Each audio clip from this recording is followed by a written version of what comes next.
Зотрополис қаласында адамдар пайда болған жоқ. Демек, мұндағы дамыған өркениетті құрған жануарлар.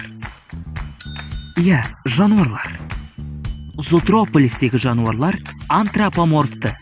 Бұл дегеніміз, олар екі аяқтап жүреді, киінеді.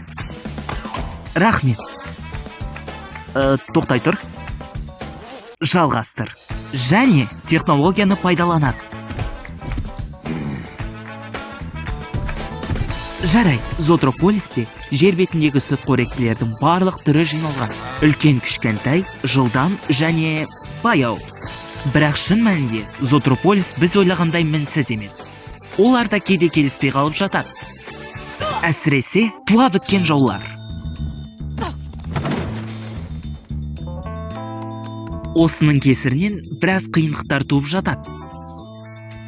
Алайда табиғат оларға үнемі ерекше қабілет сыйлайды. Біреуіне қырағылық, біреуіне айрықша есту қабілеті, ал енді біреуіне пілдей мықты транквилизатор.